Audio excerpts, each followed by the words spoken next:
Sì, sono io. Piacere, Daisy. Benvenuta.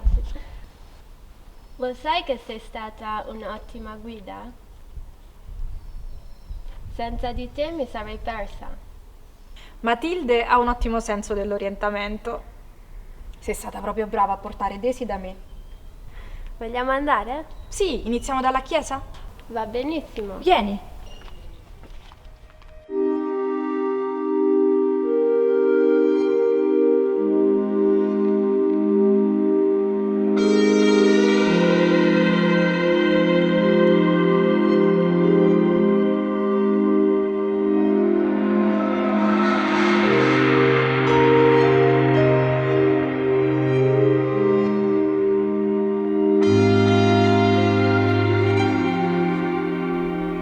Siamo nella cattedrale dei Santi Nazario Celso e Vittore, patroni di questa città, della città di Trivento, ma anche in qualche modo della nostra diocesi.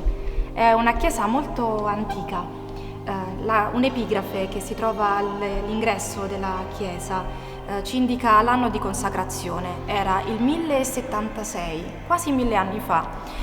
È stata costruita questa cattedrale secondo un gusto romanico, tuttavia il tempo si è aggiunto al tempo e tutti i vescovi e i sacerdoti che sono stati parte di questa comunità hanno voluto lasciare delle opere. Della struttura romanica troverai la navata centrale, le 2 navate laterali e rimangono ancora i pilastri nella serie con i grandi archi a tutto sesto.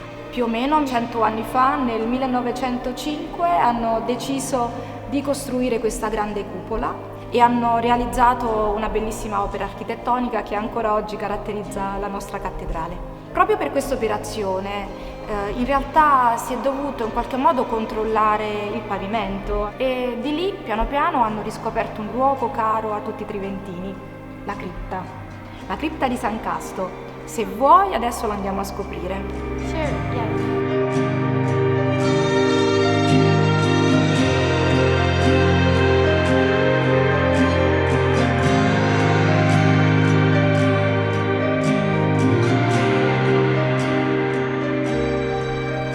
Questa è la cripta di San Casto, il primo evangelizzatore di questa diocesi.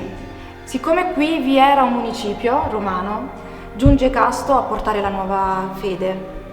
Nel tempo, quindi, questo luogo, che in origine però era un tempio dedicato alla dea Diana, un'immagine bellissima del mondo pagano, nel tempo da quel culto si passa al culto cristiano e verrà costruita questa chiesa, una chiesa inferiore rispetto alla grande cattedrale del piano superiore. È una chiesa che si compone di tanti materiali, in particolare materiali che provengono da questi altri edifici del mondo antico.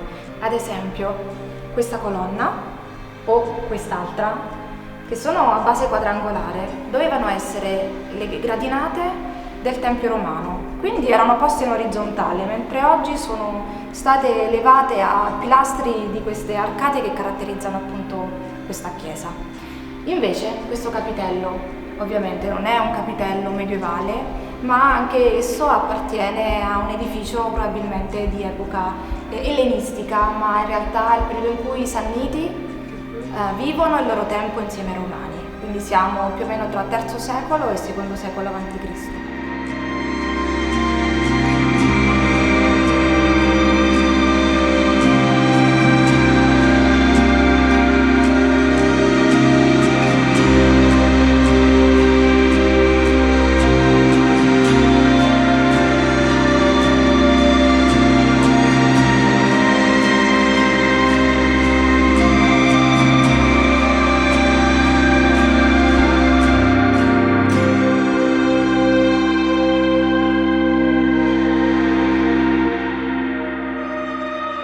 Sappiamo che questo luogo era un luogo probabilmente di culto pagano perché un elemento romano è rimasto come elemento lapideo di questa chiesa. È un cippo epigrafico in cui appare un nome, Florius Gnesio, che appunto è un abitante di Terventum di 2000 anni fa. Questa persona però era un liberto, quindi era una persona originariamente schiava, ovviamente uno schiavo sannita, diventato poi un cittadino romano. A lui viene affidato il compito di reggere ed edificare un tempio dedicato a Diana.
Ti ho portato qui perché è un punto molto particolare. Siamo sulla Valle del Trigno, il fiume è proprio alle nostre spalle.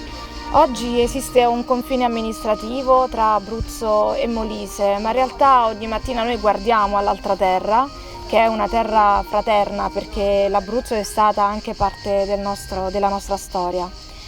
Trivento quindi penso sia un luogo di contatto ancora tra le alte montagne del Molise e quello che è lo sguardo verso il mare, perché il fiume ci porta verso il mare, verso quello che è appunto lo sbocco, l'arrivo e il rientrare di tante culture che fin qua sono giunte.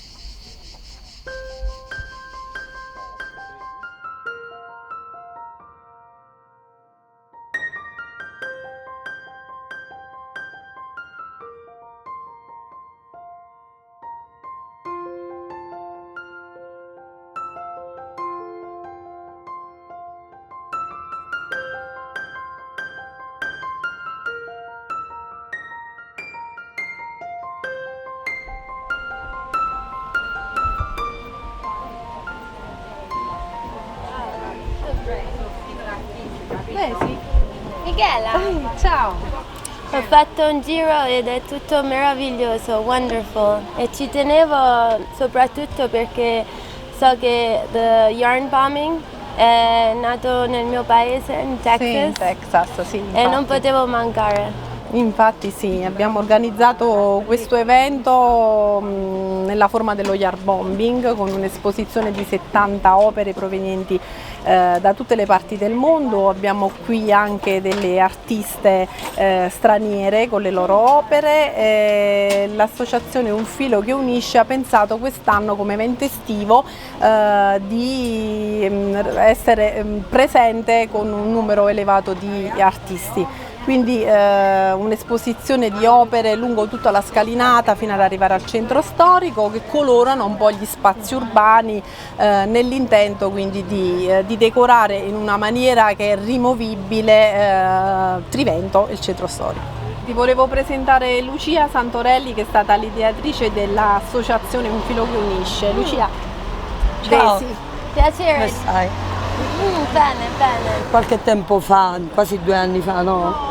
Sì, E abbiamo più o meno. fatto con delle amiche, anche con delle signore anziane in piazza, proprio qui, abbiamo fatto delle presine, poi le abbiamo messe insieme e le abbiamo appese sotto gli alberi. E da lì è nata un po' tutta questa storia dell'uncinetto. È stata una grande soddisfazione per noi, tant'è che abbiamo voluto continuare per il Natale e ci siamo inventate questo albero.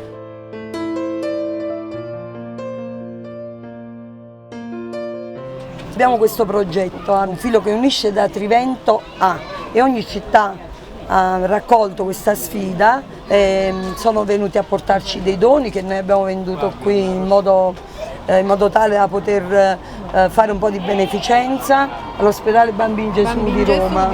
Progetto Frammenti di Luce, quindi abbiamo degli obiettivi ambiziosi. Ambiziosi, sì. Vogliamo promuovere questo nostro paese, anche il Molise naturalmente.